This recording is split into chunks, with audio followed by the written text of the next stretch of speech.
ಇವತ್ತು ಹಾವೇರಿ ಜಿಲ್ಲೆ ಸವಣೂರು ಪುರಸಭೆಗೆ ಹೋಗಿದ್ದೆವು.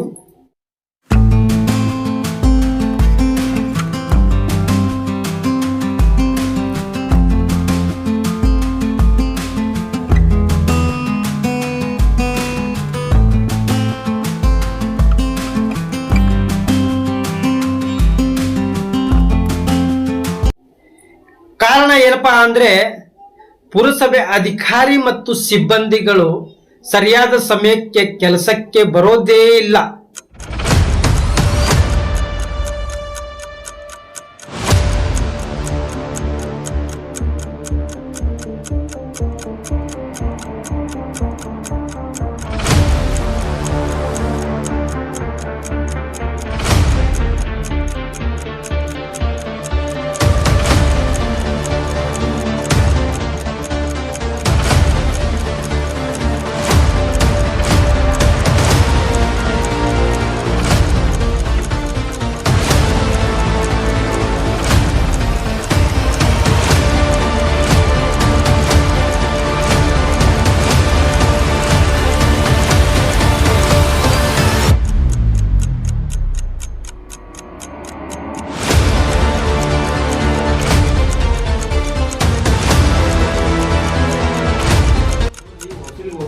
ವಸೂಲಿಗೆ ಹೋದ್ಮೇಲೆ ಈ ತರ ಯಾರು ಇಲ್ಲ ಅಂತಂದು ನಮ್ಮ ಸಿಬ್ಬಂದಿ.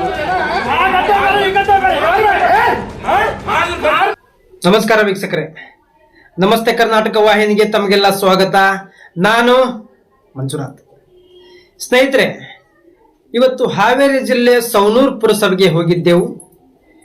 ಕಾರಣ ಏನಪ್ಪಾ ಅಂದ್ರೆ ಪುರಸಭೆ ಅಧಿಕಾರಿ ಮತ್ತು ಸಿಬ್ಬಂದಿಗಳು ಸರಿಯಾದ ಸಮಯಕ್ಕೆ ಕೆಲಸಕ್ಕೆ ಬರೋದೇ ಇಲ್ಲ.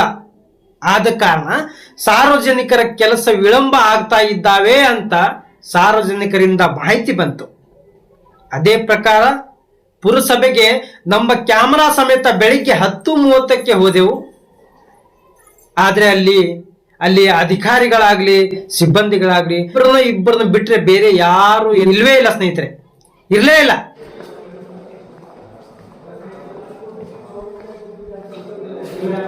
ಅಲ್ಲೇ ಬರ್ರಿ. ನೋಡಿ ವೀಕ್ಷಕರೇ, ಇವರು ಬೆರಳಚ್ಚುಗಾರರು ಗುರುನಾಥ್ ಬೋಗಾರ್ ಅಂತ ಹೇಳ್ತೀವಿ. 10:35 ಆದ್ರೂ ಇದು ಸೀಟ್ ಖಾಲಿ ಇದೆ. ನೋಡಿ, ನೀವೇ ನೋಡಿ, ಕಾಣ್ತಾ ಇದೆಯಲ್ಲ, ಯಾರು ಬಂದಿಲ್ಲ. ಆಮೇಲೆ ಇಲ್ಲಿ ನೋಡಿ, ಇಲ್ಲಿ ಒಬ್ಬ ಸಿಬ್ಬಂದಿ ಬಂದಿದ್ದಾರೆ. ಅವರು ತಮ್ಮ ಹೆಸರು ಏನು ಸರ್? ನಿಯಾಸ್ ಅಂತ ಹೇಳಿ ಅವರು ಬಂದಿದ್ದಾರೆ. ಅಂದ್ರೆ 10 ಬಂದಿದ್ದಾರೆ. ಇದ್ರ ಎಷ್ಟು ಗಂಟೆಗೆ ಇದ್ರಿ? 10 ಗಂಟೆಗೆ ಇದ್ರ ಇದ್ದಿದ್ದೆಲ್ಲ ಅವಾಗಲೇ ಬಂದಾಗ ಬಂದು ಹೋಗಿದ್ರಿ, ಹೌದಾ? ಸರಿ. ನೋಡಿ ಇಲ್ಲಿ ಈ ಕಡೆ ನೋಡಿ, 10:04 ಆದ್ರೂ ಯಾವ ಕುರ್ಚಿ ಖಾಲಿ ಇಲ್ಲ ನೋಡಿ. ಯಾರು ಕಾಣ್ತಾರೆ ವೀಕ್ಷಕರೇ? ಯಾರಿಲ್ಲ ನೋಡಿ. ಈ ಕಡೆ ಸಹಿತ ಯಾರು ಇಲ್ಲ ನೋಡಿ. ಅಂದ್ರೆ ವೀಕ್ಷಕರು, ಇಲ್ಲಿ ಒಬ್ಬ ನೌಕರಸ್ಥ, ಸರ್ಕಾರಿ ನೌಕರಸ್ಥ ಸಂಬಳ ಕೊಡೋದು ಯಾಕೆ ಹೇಳಿ? ಸರ್ಕಾರಿ ನೌಕರಿ ಮಾಡ್ತಾ ಇದ್ದಾನೆ, ಕೆಲಸ ಮಾಡ್ತಾ ಇದ್ದಾನೆ, ಅದಕ್ಕಾಗಿ ಸಂಬಳ ಕೊಡ್ತಾರೆ. ಆದ್ರೆ ಇಲ್ಲಿ ಕೆಲಸ ಮಾಡೋರ ದಿಕ್ಕಿಲ್ಲ, ಏನೂ ಇಲ್ಲ. ಅಂದ್ರೆ ಸಂಬಳ ಕೊಡೋದು ಯಾಕೆ? ಹೇಗೆ?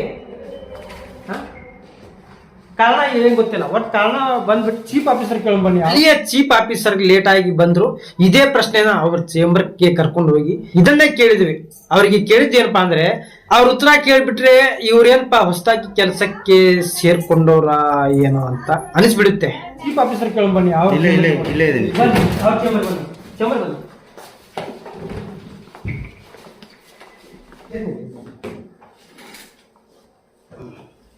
ವೀಕ್ಷಕರೇ, ಇಲ್ಲಿ ಚೀಫ್ ಆಫೀಸರ್ ಬಂದ್ಬಿಟ್ಟು ಹೆಸರು ಏನ್ ಸರ್ ನೀವು?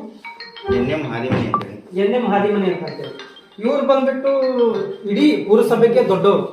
ಇವ್ರು ಬಂದ್ಬಿಟ್ಟು 10:35ಕ್ಕೆ ಬಂದಿದ್ದಾರೆ ಸರ್. 10:35ಕ್ಕೆ ಬಂದಿದ್ದಾರೆ. 10:35ಕ್ಕೆ ಯಾಕೆ ಬಂದ್ರು, ಲೇಟ್ ಯಾಕೆ, ಅವ್ರ ಸಮಯ, ಸರ್ಕಾರಿ ಸಮಯ ಏನು ಅಂತ ಅವ್ರ ಬಾಯಿನ ಕೇಳೋಣ ಬನ್ನಿ. 10:15 ಇದೆ. ನಮ್ಮ ಪ್ರಕಾರ ಗ್ರೇಸ್ ಪೀರಿಯಡ್ 10:30 ತನಕ ಇದೆ. ನಿಮ್ ಯಾಕೆ ಪ್ರಕಾರ ನೀವು ಮಾಡ್ಕೊಂಡ್ರೆ ಯಾಕೆ? ಮುನ್ಸಿಪಾಲಿಟಿ 10:15 ಅಂತ ಹೇಳಿ 10:15 ಇದೆ ಟೋಟಲಿ ಆಲ್ ಕರ್ನಾಟಕದಲ್ಲಿ. ಏನು ನಿಮ್ಮಲ್ಲಿ ಎಷ್ಟು? 10:15 ಇದೆ. ಏನ್ ಹೇಳಿ? ತಿರ್ಲ ಏನ್ ಈ ಕಡೆ ತಿರ್ಲ ಹೇಳಿ, ಎಲ್ಲ ಮಾತಾಡಿ ಹೇಳಿ. ಇವಾಗ ಸರ್ಕಾರಿ ನಿಗದಿಪಡಿಸಿರುವಂತ ಸಮಯ ಎಷ್ಟು? ಸಮಯ 10:30. ವೀಕ್ಷಕರೇ, ಇದು ತಮಗೆ ಸರಿ ಅನಿಸ್ತಾ ಇದೆಯಾ? ಕಾನೂನು ಬಲ್ಲವರು ಯಾರಾದ್ರೂ ಇದ್ರೆ ಸರ್ಕಾರಿ ಸಮಯ 10:30 ಆದ್ರೆ ಯಾರಾದ್ರೂ ಒಪ್ಕೊಂತೀರ ನೀವು? 10:30 ಅಂತ ಸಾಹೇಬ್ರು ಹೇಳೋದು. ಸರಿ ಸರ್, ಇವಾಗ 10:30 ಅಂತ ಕನ್ಫರ್ಮ್. ಅದ್ರ ಬಗ್ಗೆ ಏನಾದ್ರು ಸ್ವಲ್ಪ ಇದು ಕೊಟ್ಟಿದ್ದಾರೆ ನಿಮಗೆ? 10:15 10:30 ತನಕ ಗ್ರೇಸ್ ಪೀರಿಯಡ್ ಇರುತ್ತೆ. ಹೇಳಿ, ಮುಂದೆ ಎಲ್ಲಾನು ಕರೆಸ್ತೀನಿ. ಇಲ್ಲಿ ವಸೂಲಿಗೆ ಹೋಗೋದಿರುತ್ತೆ, ಮುನ್ಸಿಪಾಲಿಟಿ ಟ್ಯಾಕ್ಸ್ ವಸೂಲಿಗೆ ಹೋಗೋದಿರ್ತೈತೆ. ನಮ್ಮ ರೆವೆನ್ಯೂ ಸೆಕ್ಷನ್ ಸಿಬ್ಬಂದಿಗಳು ವಸೂಲಿಗೆ ಹೋಗ್ತಾರೆ. ಆಮೇಲೆ ಹೌಸಿಂಗ್ ಸಂಬಂಧಪಟ್ಟಂಗೆ ಅಪ್ಲಿಕೇಶನ್ ರಿಸೀವ್ ಆಗಿದೆ 1100 ಚಿಲ್ಲರೆ. ಆ 1100 ಚಿಲ್ಲರೆಗಳನ್ನ ಎಲ್ಲಾನು ಸ್ಪಾಟ್ ಹೋಗಿ ವೆರಿಫಿಕೇಶನ್ ಮಾಡೋದಿದೆ. ಮೇಲೇನು ಕೂತ್ಕೊಂಡು ಕೆಲಸ ಮಾಡ್ತಾ ಇದ್ದಾರೆ. ನೋಡಿ ಮಾತಾಡಿ. ಮೇಲೆ ತೆಳಗೆ ಎಲ್ಲ ನೋಡ್ತಾರೆ ಬಂದಿದೆ ಸರ್. ಸಿಬ್ಬಂದಿ ಅಂತೂ ಯಾರಿಲ್ಲ, ಇದೆ 98% ಯಾರಿಲ್ಲ. ತಮ್ದು ಕೆಲಸ ಏನಾಗಬೇಕು ಹೇಳಿ? ನಮ್ದು ಕೆಲಸಕ್ಕಂತ ಬಂದಿಲ್ಲ ಸರ್. ನಮ್ಮ ಪ್ರಶ್ನೆ ಏನಂತಂದ್ರೆ, ಇವಾಗ ಸಮಯಕ್ಕೆ ಸರಿಯಾಗಿ ಗೋರ್ಮೆಂಟ್ ಸಂಬಳ ತಗೊಂಡ್ಬಿಟ್ಟು ಸಮಯಕ್ಕೆ ಸರಿಯಾಗಿ ಡ್ಯೂಟಿಗೆ ಯಾಕೆ ಬರ್ತಾ ಇಲ್ಲ? ಈಗ ನೋಡಿ, ನಾನು 10:30ಕ್ಕೆ ಆಫೀಸ್ ಎಂಟರ್ ಆಗಿದ್ದೀನಿ. 10:30ಕ್ಕೆ ಎಕ್ಸಾಕ್ಟ್ಲಿ ಎಂಟರ್ ಆಗಿದ್ದೀನಿ. ನೀವು 10:35 ಅಂತ ಹೇಳ್ತಾ ಇದ್ದೀರಿ. ನಿಮ್ಮ ಮೊಬೈಲಲ್ಲಿ ಏನ್ ರೆಕಾರ್ಡ್ ಆಗಿರ್ತೈತೆ ಅದೇ ನಿಜ ಅಲ್ಲ. ಆಕ್ಚುಲಿ ನಾನು ಎಂಟರ್ ಆಗೋದು ನಮ್ಮ ಪೌರ ಕಾರ್ಮಿಕರ ಸ್ವಚ್ಛತಾ ಕೆಲಸದ ಮೇಲೇನು ನಾವು ಅಡ್ಡಾಡ್ತಿರ್ತೀವಿ. ನಾವು ಒಂದ್ಸಾರಿ ನೋಡೇ ಇಲ್ಲ ನಿಮ್ಮ ಅಂದ್ರೆ ಇಡೀ ಸೌಂಡ್ ಅಡ್ಡಾಡ್ತಾರೆ. ಇದು ಒಂದೇ ಓಣಿ ಹಿಡಿದಿದ್ದಾರೆ, ಎಲ್ಲಾ ಕಡೆನೂ ಓಡಾಡ್ತಾರೆ. ಫೋನ್ ಮಾಡ್ತೀನಿ, ನಿಮ್ ನಂಬರ್ ಕೊಡಿ. ನಾ ಯಾವಾಗ ಮಾಡಿದ್ರೆ ಸಾಕು. ನನ್ನ ಜನರಿಗೆ ಸ್ವಚ್ಛತೆ ಬೇಕು, ಅದಾದ್ರೆ ಸಾಕು. ನಾನು ಹೇಳೋದು ಇದಾದ ಬಳಿಕ ಬೆಳಿಗ್ಗೆ 10:40ಕ್ಕೆ ಆಲ್ಮೋಸ್ಟ್ ಸಿಬ್ಬಂದಿ ಬಂದಿದ್ರು. ಎಲ್ಲಾ ಸಿಬ್ಬಂದಿಯವರನ್ನ ಕರೆಸಿ ಆವಾಗ ಬೇರೆ ಕತೆ ಹೇಳಿಕ್ ಶುರು ಮಾಡಿದ್ರು. ಸ್ನೇಹಿತರೆ, ಸಿಬ್ಬಂದಿಗಳೆಲ್ಲ ಬಂದ್ರಪ್ಪ, ಕೂತ್ಕೊಡ್ರಿ. ನಮ್ಮ ಸಿಬ್ಬಂದಿಗಳು ಯಾರ್ಯಾರು ಕೂತ್ಕೊಡ್ರಿ. ಸಿಬ್ಬಂದಿಯವರು ಹೊರಗಡೆ ಇದು ವಸೂಲಿಗೆ ಹೋಗಿ ಹೋಗ್ತಾರೆ. ಸಹಿ ಮಾಡಿ ಹೋಗಿರ್ಬೇಕಲ್ಲ. ನೋಡಿ, ಬಿಡಿ ಅದನ್ನ ಬಿಡಿ. ಇವಾಗ ಹೊರಗಡೆ ಹೋಗಿದ್ದಾರೆ ಅಂತ ಹೇಳಿದ್ರು. ಏನಾದ್ರು ಸಹಿ ಸಹಿ ಮಾಡಿದ್ರೆ ಎಷ್ಟು ಯಾರು ಸಹಿ ನೋಡಿ ನೀವು ತೋರಿಸಿರ್ ತಾನು ನೋಡೋದು ನೋಡ್ಕೊಳ್ಳಿ. ಇಲ್ಲೇ ಇರಲ್ಲ, ಸಹಿ ಮಾಡೋದು ಯಾಕೆ ಬೇಕು? ಇಲ್ಲೇ ನಮ್ಮ ಸಿಬ್ಬಂದಿಗಳು ಎಲ್ಲರೂ ಇಲ್ಲಿ ಕೂತ್ಕೊಳ್ರಪ್ಪ. ನಮ್ಮ ಸಿಬ್ಬಂದಿಗಳು ಯಾರ್ಯಾರು ಇಲ್ಲಿ ಕೂತ್ಕೊಳ್ಳಿ. ನಮ್ಮ ಸಿಬ್ಬಂದಿಗಳಿಗೆ ಹಾಜರಾತಿ ಸಹಿ ಮಾಡೋಕೆ ನೀವು ಅವಕಾಶನೇ ಕೊಟ್ಟಿಲ್ಲ. ಅವ್ರು ಬಂದಿದ್ದಾರೆ, ಇಲ್ಲಿ ನಿಂತ್ಕೊಂಡಿದ್ದಾರೆ. ಇಲ್ಲಿ ಏನು ನಡೀತಾ ಇದೆ? ಯಾಕೋ ಯಾರೋ ಬಂದಿದ್ದಾರೆ ಅನ್ನೋ ಗಾಬರಿ ಒಳಗೆ ಅವ್ರು ನಿಂತ್ಕೊಂಡಿದ್ದಾರೆ.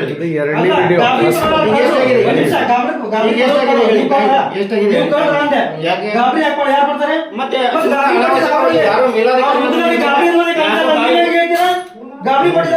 ಎಲ್ಲ ಮಾತಾಡೋದು ಬೇಡ. ಸಿಬ್ಬಂದಿಗಳು ವಸೂಲಿ ಹೋಗಿದ್ದಾರೆ. ಸಾಹೇಬ್ರು ವಸೂಲಿ ಹೋಗಿದ್ದು ಎಂಟ್ರಿ ಬಿಟ್ಟು ವಸೂಲಿಗೆ ಹೋಗ್ತಾರೆ. ಫೀಲ್ಡ್ ಅಲ್ಲಿ ಇರ್ತಾರೆ ಅವರು. ವಾಟರ್ ಟ್ಯಾಕ್ಸ್ ಕಲೆಕ್ಷನ್ ಅವರು, ಬಿಲ್ ಕಲೆಕ್ಟರ್ ಅವರು, ಆಶ್ರಯ ಸಂಬಂಧಪಟ್ಟಂಗೆ ಕೇಸ್ ವರ್ಕರ್ ಎಲ್ಲರೂ ಇಲ್ಲೇ ಇರಲ್ಲ. ನೋಡ್ಕೊಳ್ಳಿ, ಎಲ್ಲರೂ ಇಲ್ಲೇ ಇದ್ದಾರೆ. ಇನ್ನೂ ಮಾಡಿಲ್ಲ ನೀವು. ಇವಾಗೇನಂದ್ರಿ? ಜಸ್ಟ್ ಇವಾಗ ಒಂದು 5 ನಿಮಿಷ ಮಾಡಿಲ್ಲ. ಮಾಡಿದ್ರು ಇಲ್ಲಿದೆ ಎಂಟ್ರಿ. ವಸೂಲಿಗೆ ಹೋಗಿರ್ತಾರೆ, ಅಲ್ಲಿ ಹೋಗಿರ್ತಾರೆ ಅಂತ ನೀವೇ ಹೇಳಿದ್ರಲ್ಲ. ಇಷ್ಟು ಜನ ಮಾಡಿದ್ದಾರೆ. ಇವಾಗ 10:45 ಎಲ್ಲ ಎಲ್ಲರೂ ಇದ್ದಾರೆ. ನಾವು ಒಪ್ಕೊಂತೇನೆ. ಇಲ್ಲಿ ನೋಡ್ರಿ, ಯಾರ್ಯಾರು ಯಾವ್ಯಾವ ಟೈಮಲ್ಲಿ ಬಂದಿದ್ದಾರೆ ಅನ್ನೋದನ್ನ ಇತ್ತು ಮಾಹಿತಿ ಇದೆ. 12/12/2025 ನೋಡ್ಕೊಳ್ಳಿ. ಅಲ್ಲ ಸರ್, ಇವಾಗ ವಸೂಲಿಗೆ ಹೋಗಿದ್ದು ಅವರ ಸೈಡ್ ನೋಡ್ರಿ. ವಸೂಲಿಗೆ ಹೋಗಿದ್ದಾರೆ. ವಸೂಲಿಗೆ ಹೋದ್ಮೇಲೆ ಈ ತರ ಯಾರು ಇಲ್ಲ ಅಂತಂದು ನಮ್ಮ ಸಿಬ್ಬಂದಿಗಳು ಕರೆ ಮಾಡಿ ಕರ್ಸಿದಾರೆ ಅವ್ರಿಗೆ ಆಫೀಸಲ್ಲಿ. ಈಗ ಬಂದಿದ್ದಾರೆ. ಈ ಟೈಮ್ ಎಷ್ಟು ನೀವೇ ರೆಕಾರ್ಡ್ ಆಗಿ ನಿಮ್ಗೆ ಏನ್ ಕೆಲಸ ಆಗೋಗಿದೆ ಹೇಳಿ, ಇವಾಗ್ಲೇ ಮಾಡ್ಕೊಡ್ತೀನಿ. ಕೆಲ್ಸಕ್ಕೆ ಬಂದಿಲ್ಲ ನಾವು. ಅಲ್ಲ, ಕೆಲಸ ಇಲ್ವಾ? ಈಗ ಕೆಲಸ ಇಲ್ಲ. ಕೆಲಸ ಇಲ್ವಾ ನಿಮ್ಗೆ? ಕೆಲಸ ಇಲ್ಲ. ಅಲ್ಲ, ನಿಮ್ಗೆ ಈಗ ಮುನ್ಸಿಪಾಲಿಟಿ ಕೆಲಸ ಇದೆಯಾ? ಏನಾದ್ರು ಅದು ಈ ಕೆಲಸ ಅಲ್ವಾ? ಏನ್ ಕೆಲಸ? ಅದೇ ಇದು ಕ್ವಶನ್ ಕೆಲಸ. ಏನ್ ಕೆಲಸ? ಕೇಳಿ ಪ್ರಶ್ನೆ ಕೇಳಿ. ಮತ್ ಕೆಲಸದ ಬಗ್ಗೆ ನೀವೇನ್ ಹೇಳೋದು ಇವಾಗ? ಏನಾದ್ರು ಕೆಲಸ ಕೇಳಂತಿದ್ದೀನಿ. ಅದು ಸಾಮಾನ್ಯ ಜನರಿಗೆ ಸರಿಯಾಗಿ ನೀವು ಟೈಮ್ ಸರಿ ಮಾಡ್ಕೊಟ್ರೆ ಸಾಕು. ಅವರು 10 ದಿವಸ 15 ದಿವಸ ಕಾಯಿಸೋ ಅವಶ್ಯಕತೆ ಇಲ್ಲ. ಮಾಡಿಕೊಟ್ರೆ ಸಾಕು. ಸಾಹೇಬ್ರೆ, ನಾನೇ ಪಬ್ಲಿಕ್ ಯಾಕಾದ್ರೂ ನಿಂತಿದ್ರೆ, ಯಾಕ್ರಪ್ಪ ಬಾಳತ್ತಾಯ್ತು ನೀವು ನಿಂತು, ಯಾರ ಹತ್ರ ಕೆಲಸ ಇದೆ ಏನಿದೆ ಕರೆದು ಕೆಲಸ ಮಾಡ್ಕೊಡ್ತೀನಿ. ಕಳಿಸಿ ಕೆಲಸ ಮಾಡ್ಕೊಡ್ತೀನಿ ಸರ್. ಇವಾಗ ಪ್ರತಿಯೊಬ್ರು ಬಂದಿದ್ದಾರಲ್ಲ, ಅವ್ರನ್ನ ಕಳಿಸಿ ಒಬ್ರಾದ್ರೂ ಹೇಳ್ಸ್ಕೊಂಡು ಒಬ್ರ ಕಡೆ ಇದ್ದಾದ್ರು 15 ದಿವಸ ಈ ತರ ಒಂದು ಡಾಕ್ಯುಮೆಂಟ್ಸ್ ಕೊಡಕ್ಕೆ 15 ದಿವಸ 20 ದಿವಸ ಮಾಡ್ತದೆ ಅಂತ ಹೇಳ್ಬಿಡ್ಲಾ? ನಾನು ಹೇಳ್ತೀನಿ. ಅವಾಗ ಏನ್ ಆಕ್ಷನ್ ತಗೋಬೇಕು ನೋಡಿ. ನಾವು ಬಂದಾಗಿನಿಂದ ಎಷ್ಟು ಸಾಧ್ಯನೋ ಅಷ್ಟು ಎಲ್ಲಾ ಕೇಸ್ ವರ್ಕರ್ನ ಕುಂದಿಸ್ಕೊಂಡು ಎಷ್ಟು ಪೆಂಡೆನ್ಸಿ ಇದೆ ಅಪ್ಲಿಕೇಶನ್ ಎಲ್ಲಾನು ಕೂಡ ಕವರ್ ಮಾಡ್ಲಿಕ್ಕೆ ಟ್ರೈ ಮಾಡಿದ್ದೀನಿ. ಇನ್ ಕೇಸ್ ಯಾವ್ದಾದ್ರು ಬ್ಯಾಲೆನ್ಸ್ ಉಳ್ಕೊಂಡಿದ್ರೆ ಆಸ್ ಪಾಸಿಬಲ್ ಅವ್ರದ್ದು ಡಾಕ್ಯುಮೆಂಟ್ ಸರಿ ಇದ್ರೆ ನಾವು ಕ್ಲಿಯರ್ ಮಾಡ್ಕೊಡ್ತೀವಿ ಕೆಲಸ. ಚೀಫ್ ಆಫೀಸರ್ ಏನ್ ಹೇಳ್ತಾ ಇದಾರಂದ್ರೆ, ಡಾಕ್ಯುಮೆಂಟ್ ಸರಿ ಇದ್ರೆ ಕೆಲಸ ತಕ್ಷಣ ಮಾಡಿಕೊಟ್ಟು ಕಳಿಸ್ಬಿಡ್ತೀನಿ ಅಂತ ಹೇಳ್ತಾ ಇದ್ದಾರೆ. ವೀಕ್ಷಕರೇ, ಅಸಲಿಗೆ ಸವಣೂರು ಪುರಸಭೆಯಲ್ಲಿ ನಡೀತಾ ಇರೋದೇನಂದ್ರೆ, ಒಂದು ಜನನ ಪ್ರಮಾಣ ಕೊಡೋಕೆ ವಿಳಂಬ, ಒಂದು ಈ ಸ್ವತ್ತು ಉತ್ತಾರದಲ್ಲಿ ಕೋರ್ಟ್ ಆದೇಶ ಇದ್ರೂ ಕೂಡ ಏನ್ ಮಾಡ್ತಾರಂದ್ರೆ ಆಸ್ತಿ ವಿಸ್ತಾರ ಕಡಿಮೆ ಮಾಡಿಬಿಡ್ತಾರೆ. ಅಂದ್ರೆ ಉದಾಹರಣೆಗೆ 10 ಗುಂಟೆ ಇದ್ರೆ ಅದನ್ನ 9.5 ಗುಂಟೆ ಮಾಡಿಬಿಡ್ತಾರೆ. ಇದಕ್ಕೆ ಹೊಣೆ ಯಾರು? ಆಮೇಲೆ ಹಣ ತಗೊಂಡು ಬೇಗ ಕೆಲಸ ಮಾಡಿ ಕೊಡೋದು, ಹಣ ಕೊಡಲಿಲ್ಲ ಅಂದ್ರೆ ಅವರಿಗೆ ದಿನಾಲು ಓಡಾಡಿಸುವುದು, ಮಾತು ಜಾಸ್ತಿ ಕೆಲಸ ಕಡಿಮೆ. ವೀಕ್ಷಕರೇ, ಇದೇ ಆಗಿಬಿಟ್ಟಿದೆ ಇಲ್ಲಿ ಸವಣೂರು ಪುರಸಭೆಯಲ್ಲಿ. ಆಮೇಲೆ ಈ ಸ್ವತ್ತು ಉತ್ತಾರದಲ್ಲಿ ಕೋರ್ಟ್ ಆದೇಶ ಇದ್ರೂ ಕೂಡ ಚೆಕ್ ಬಂದಿ ಸರಿಯಾಗಿ ಹಾಕೋದಿಲ್ಲ. ಸ್ವಲ್ಪ ಯೋಚನೆ ಮಾಡಿ, ಏನೇನೋ ತಪ್ಪು ಚೆಕ್ ಬಂದಿ ಹಾಕಿ ಅದನ್ನ ಸಬ್ಮಿಷನ್ ಕೊಟ್ಟು ಬಿಡ್ತಾರೆ ಸ್ನೇಹಿತರೆ. ಅದಕ್ಕೆ ಹೊಣೆ ಯಾರು? ಈ ತರ ಆದ್ರೆ ಆ ತಪ್ಪನ್ನು ಸರಿಪಡಿಸೋಕೆ 2-3 ವರ್ಷ ಓಡಾಡಬೇಕು ಸಾರ್ವಜನಿಕರು. ಮತ್ತೆ ಈ ಸ್ವತ್ತು ಉತ್ತಾರ ಖರೀದಿ ಇದ್ರೆ ಹಣದಾಸಿಗೆ ಬೇಕು ಅಂತಲೇ ವಿಳಂಬ ಮಾಡೋದು. 1 ತಿಂಗಳಲ್ಲಿ ಆಗೋ ಕೆಲಸನ 6 ತಿಂಗಳ ವಿಳಂಬ ಮಾಡೋದು, 6 ತಿಂಗಳಲ್ಲಿ ಆಗೋ ಕೆಲಸ 1 ವರ್ಷದವರೆಗೆ ವಿಳಂಬ ಮಾಡೋದು. ಆಮೇಲೆ ಒಂದೇ ಫೈಲ್ ಮಾಡೋಕೆ ಕೊಟ್ರೆ ಸರಳವಾಗಿ ಆಗೋದೇ ಇಲ್ಲ ಅಲ್ಲಿ ಕೆಲಸ. ಯಾಕಂದ್ರೆ ಏನಾದ್ರೂ ಒಂದು ನೆಪ ಹೇಳ್ಬಿಡ್ತಾರೆ ವೀಕ್ಷಕರೇ. ಇಲ್ಲಿ ಅಂದ್ರೆ ಫೈಲ್ ಕಳೆದು ಹೋಗಿದೆ, ಬೇರೆ ಫೈಲ್ ತಗೊಂಡು ಬನ್ನಿ ಅಂತ ನೆಪ ಹೇಳ್ಬಿಡ್ತಾರೆ. ಇದು ಸವಣೂರು ಪುರಸಭೆಯಲ್ಲಿ ನಡೀತಾ ಇರೋ ಫ್ಯಾಕ್ಟ್. ಇದು ಸದ್ಯದ ಪರಿಸ್ಥಿತಿ ಸ್ನೇಹಿತರೆ. ಇದು ಇಷ್ಟೆಲ್ಲಾ ಸಮಸ್ಯೆಗಳು ಇದ್ರೂ ಕೂಡ ಚೀಫ್ ಆಫೀಸರ್ ಹೇಳ್ತಾರೆ ಡಾಕ್ಯುಮೆಂಟ್ ಸರಿ ಇದ್ರೆ ಕೆಲಸ ಬೇಗ ಆಗುತ್ತೆ ಅಂತ ಹೇಳ್ತಾರೆ. ಇವಾಗ ನೀವೇನು ಹೇಳ್ತೀರಿ ವೀಕ್ಷಕರೇ? ಕೆಲಸ ಸರಿಯಾಗಿ ಆಗ್ತಿದ್ರೆ ನಾವು ಅಲ್ಲಿ ಕ್ಯಾಮ್ರಾ ತಗೊಂಡು ಹೋಗಿ ಸುದ್ದಿ ಮಾಡೋದು ಅವಶ್ಯಕತೆ ಏನಿತ್ತು ಅಲ್ವೇ? ಅವ್ರ ತಪ್ಪನ್ನೇ ಒಪ್ಕೊಂತ ಇಲ್ಲ, ಬರೀ ಕಾರಣ ಹೇಳ್ತಾ ಇದ್ದಾರೆ, ಸಮರ್ಥನೆ ಮಾಡ್ಕೊಂತ ಇದ್ದಾರೆ. ಆಮೇಲೆ ಹೇಳ್ತಾರೆ ವರ್ಕ್ ಲೋಡ್ ಇದೆ ಅಂತೆ, ಹಗಲು ರಾತ್ರಿ ಕೆಲಸ ಮಾಡ್ತಾರಂತೆ. ಇವಾಗ ಸಿಬ್ಬಂದಿ ಹೋದ್ರ, ರಿಟೈರ್ಡ್ ಆದ್ರ, ಟ್ರಾನ್ಸ್ಫರ್ ಆದ್ರ, ಹೋಗಿ 2-3 ತಿಂಗಳ ಅಂತ ಹೇಳ್ತೀರಾ, ಟ್ರಾನ್ಸ್ಫರ್ ಆದ್ರೂ ಇದು ರಿಟೈರ್ಡ್ ಆದ್ರು ಅಂತ ಹೇಳ್ತಾ ಇದ್ರ. ಇವಾಗ ಹಿರಿಯ ಅಧಿಕಾರಿ ಹೇಳಿ ಗಮನಕ್ಕೆ ತರೋದು ಅಷ್ಟೆಲ್ಲ, ಹೇಳ್ಬಿಟ್ಟು ನಮ್ಮಲ್ಲಿ ಸಿಬ್ಬಂದಿ ಕಡಿಮೆ ಇದೆ, ಜನಗಳಿಗೆ ತೊಂದರೆ ಆಗಿದೆ ಅಂತ ಹೇಳಿ ಹಾಕಿಸ್ಕೋಬಹುದಲ್ಲ? ಅದು ತಮ್ಮ ಕರ್ತವ್ಯ. ಮತ್ತೆ ಕಾರಣ ನಾವು ಕೂಡ ಈಗ ವೇಕೆನ್ಸಿ ಪೊಸಿಷನ್ ಏನಿದೆ ಅಂತ ನಾವು ಪ್ರತಿ ತಿಂಗಳು ಕೊಡ್ತೀವಿ, ವೀಕ್ಲಿ ಕೊಡ್ತೀವಿ. ಈಗ ಅಧಿವೇಶನ ನಡೆದಿದೆ, ಅಧಿವೇಶನ ಎಷ್ಟು ಖಾಲಿ ದಿನ 20 ಕ್ವಶನ್ ಇವತ್ತು ಎಷ್ಟು ಕಳಿಸಿದ್ರು ತೋರಿಸ್ತೀವಿ. ಅದನ್ನ ಎಷ್ಟು ಖಾಲಿ ಅಂತ ಹಾಕೋರು ನಮ್ ಕೆಲ ಅಧಿವೇಶನ ನಡೆದು ಒಂದು 5-6 ದಿವಸ ಮುನ್ಸಿಪಾಲಿಟಿ ಆಗಿ 23 ಪ್ರತಿ ತಿಂಗಳು ಕೇಳ್ತಾರೆ ನಮ್ಗೆ ವೇಕೆನ್ಸಿ ಪೊಸಿಷನ್ ಪ್ರತಿ ತಿಂಗಳು ಡಿಸ್ಟ್ರಿಬ್ಯೂಷನ್ ಹೆಂಗಿದೆ ಅಂತಂದ್ರೆ ಇವಾಗ 8ನೇ ತಾರೀಕಿನಿಂದ ಅಧಿವೇಶನ ದಿನಾಂಕ ನಿಗದಿ ಆಗಿದೆ ಅಂತಂದ್ರೆ 15 ಡೇಸ್ ಬಿಫೋರ್ ಎಲ್ಲೇ ಕ್ವಶನ್ಸ್ ಗಳು ಬರಕ್ ಸ್ಟಾರ್ಟ್ ಆಗ್ತವೆ. ಪ್ರತಿಯೊಂದು ನಾನೇನು ಸಮಸ್ಯೆ ಇದ್ರೆ ಕ್ವಶನ್ ಬಂದೇ ಬರುತ್ತೆ. ಆ ಕ್ವಶನ್ಗಳಿಗೆ ಸಮಸ್ಯೆಗಳಿಗೆ ಯಾಕೆ ಆಸ್ಪದ ಕೊಡ್ತೀರಿ? ಅಲ್ಲ ಹಗಲು ರಾತ್ರಿ ಕೆಲಸ ಮಾಡ್ತೀವಿ ಸಾಹೇಬ್ರೆ, ರಾತ್ರಿ 8-8:30ವರೆಗೂ ಕೆಲಸ ಮಾಡ್ತೀವಿ, ವರ್ಕ್ ಲೋಡ್ ಇದೆ ಅಂತಂದು. 8 ಗಂಟೆಗೂ ಬಂದು ನೋಡ್ಬೋದು ನಾವ್ ಇರ್ತೀವಿ ಇಲ್ಲ ಅಂತಂದು. ಅಲ್ಲ 8 ಗಂಟೆ ಸರ್ಕಾರಿ ನಿಗದಿಪಡಿಸಿ ಟೈಮಿಗೆ ಬಂದ್ರೆ ಸಾಕು. ನಿಮ್ಗೆ 8 ಬರ್ತಿರೋ 5ಕ್ಕೆ ಬರ್ತೀರೋ ಅದು ನಿಮ್ ಸ್ವಾರ್ಥದ್ದು. ಏನೋ ಸ್ವಾರ್ಥ ಅಲ್ಲ, ನಮ್ಮ ಸಾರ್ವಜನಿಕರ ಸೇವೆ ಒದಗಿಸುವ ಒಂದು ಮನೋಭಾವ. ಸಾರ್ವಜನಿಕರ ನಿರಾಸೆ ಸ್ವಾರ್ಥ. ಇಲ್ಲಿ ಅರ್ಜಿಗಳನ್ನು ಕೊಟ್ಟು 15-20 ದಿವಸ ಆದ್ರೂ ಕ್ಯಾರೆ ಅನ್ನಂಗಿಲ್ಲ. ಒಂದೊಂದ್ಸಾರಿ ಬೆಳಿಗ್ಗೆ 8 ಗಂಟೆಗೆ ಬಂದ್ ಬಿಡ್ತಾರಂತೆ. ವೀಕ್ಷಕರೇ, ನಿಮ್ಗೆ ಅನ್ಸುತ್ತಾ ರಾತ್ರಿ ಹಗಲು ಕೆಲಸ ಮಾಡ್ತಾರಂತ? ಸರಿ, ಹಾಳಾಗಿ ಹೋಗ್ಲಿ, ಅವ್ರು ಎಷ್ಟು ಗಂಟೆನಾದ್ರೂ ಕೆಲಸ ಮಾಡ್ಲಿ, ಅದು ಅವ್ರ ವೈಯಕ್ತಿಕ. ಆದ್ರೆ ಸರ್ಕಾರಿ ನೌಕರರ ಸಮಯ ಎಷ್ಟಿದೆಯೋ ಅದನ್ನ ಪಾಲಿಸಿದ್ರೆ ಸಾಕು.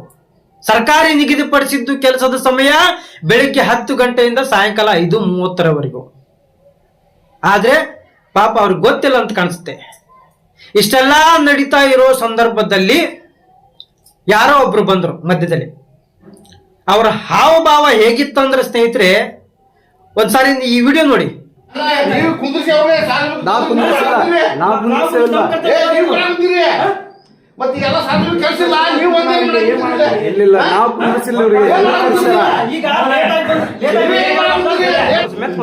ಇವಾಗ ಒಂದ್ ನಿಮಿಷ ಮೆತ್ ಮಾತಾಡಿ. ಏನ್ ತೊಂದರೆ ಆಗ್ತದೆ?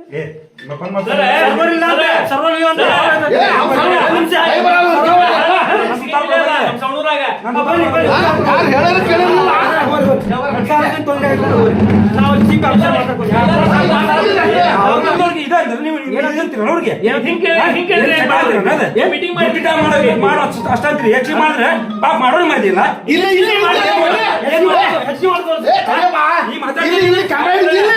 ಕ್ಯಾಮ್ರಾ ಇಡ್ತಿಲ್ಲ ಕ್ಯಾಮ್ರಾ ಇಲ್ಲಿ ಹಿಡಿಯಾಕ ಗೊತ್ತಿರ್ಲಿಲ್ಲ 5 ಗಂಟೆಗೆ ಬಾ ಇಲ್ಲ ಗಡ್ರಾಗ ಹಿಡಿದು ಕ್ಯಾಮ್ರಾ ಮಾಡಿ ತೋರ್ಸ್ ಚೆಲಕ 5 ಗಂಟೆ ಅದನ್ನ ಗಡ್ರಾಗ ಹಿಡಿದು ತೋರ್ಸ ಏನ್ ಮಾಡ್ತೀವಿ ತೋರಿಸ್ತೀರ ಗಡ್ರಾಗ ಹಿಡಿತಾರ ಜನ ಗಡ್ರಾಗ ಹಿಡಿದಿರ್ತಾರಲ್ಲ ಅದನ್ನ ಹಿಡಿದು ತೋರ್ಸು ಅದು ಬಿಟ್ಟು ಎಲ್ಲ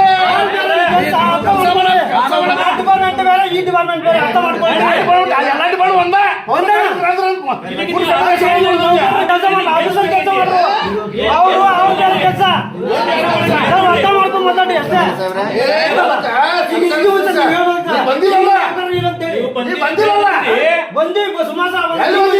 ನೀವು ಬಂದಿಲ್ರಿ ನಮ್ ಚರ್ಚೆ ಯಾರ ಜೊತೆ ಯಾರು ಸಿಬ್ಬಂದಿ ಸರ್ ವಾಟೆ ಕಟ್ಟಿಲ್ಲ ಮುಂಜಾನೆ 6 ಯಾರು ಬಂದಿಲ್ಲ ನಿಮಗೆ ಹೇಳ್ತಾ ನಾವು ಕೊಡ್ತೇವೆ ನಮ್ಮ ಸಿಬ್ಬಂದಿಗಳ ಸಾರ್ವಜನಿಕರ ಕೆಲಸ ಏನಾದ್ರು ಯಾರು ಸಿಬ್ಬಂದಿ ಸರ್ ಬಂದಿಲ್ಲ ವಾರ್ಡ್ನಾಗ 10:30 ಟೈಮ್ ಆಗ ನೋಡಿ ವೀಕ್ಷಕರೇ, ನಾವಿನ್ನು ಎಂತ ವ್ಯವಸ್ಥೆಯಲ್ಲಿ ಇದ್ದೀವಿ ನೋಡಿ. ಅವ್ರು ಯಾರು ಅಂತ ಕೂಡ ಗೊತ್ತಿಲ್ಲ ನಮಗೆ. ಹೇಗೋ ಬಂದ್ರು, ಏನೋ ಮಾತಾಡಿದ್ರು, ಏನಿದೆಲ್ಲ ಜನರ ಬಾಯಿಗೆ ಯಾರಾದ್ರೂ ಹೆದರ್ತಾರ. ಈ ತರ ಹೆದರ್ಬೇಕಾದದ್ದು ಒಂದು ಪೆನ್ನಿನ ಬರವಣಿಗೆಗೆ ಸ್ನೇಹಿತರೆ. ಅದನ್ನ ಬಿಟ್ಟು ಈ ರೀತಿ ಕಿರ್ಚಾಡೋದು, ಅರ್ಚಾಡಿದ್ರೆ ಹೆದರ್ ಬಿಡ್ತಾರ. ನಾವು ಚರ್ಚೆ ಮಾಡ್ತಾ ಇರೋದು ಚೀಫ್ ಆಫೀಸರ್ ಜೊತೆ. ಇವ್ರ ಮಾತಿನ ವೈಖರಿ ನೋಡಿದ್ರೆ ಇನ್ನೇನು ಇವ್ರು ಹೊಡೆದೇ ಬಿಡ್ತಾರೆ ಅಂತ ಅನಿಸ್ಬಿಡ್ತು ನೋಡಿ. ಒಬ್ಬ ವ್ಯಕ್ತಿ ಹೇಗಿದ್ದಾನೆ ಅಂತ ತಿಳ್ಕೊಳ್ಳಿಕ್ಕೆ ಅವರು ಅಲ್ಲಿ ತೋರಿಸಿದ ಆಟಿಟ್ಯೂಡ್ ಸಾಕು ಸ್ನೇಹಿತರೆ. ಎಸ್ ವೀಕ್ಷಕರೇ, ನೋಡಿದ್ರಲ್ಲ, ಇದಾಗಿತ್ತು ಸವಣೂರು ಪುರಸಭೆ ಸಂಬಂಧಪಟ್ಟ ಹಾಗೆ. ಈ ವಿಡಿಯೋನ ಶೇರ್ ಮಾಡಿ ಸ್ನೇಹಿತರೆ, ಯಾಕಂದ್ರೆ ಜನಗಳಿಗೆ ಗೊತ್ತಾಗ್ಲಿ ಸ್ವಲ್ಪ ಸವಣೂರು ಪುರಸಭೆಯಲ್ಲಿ ಏನ್ ನಡೀತಾ ಇದೆ ಅಂತ. ಹಾಗಾದ್ರೆ ಸಿಗೋಣ ಮುಂದಿನ ವಿಡಿಯೋದಲ್ಲಿ. ಅಲ್ಲಿವರೆಗೂ ನಮಸ್ಕಾರ.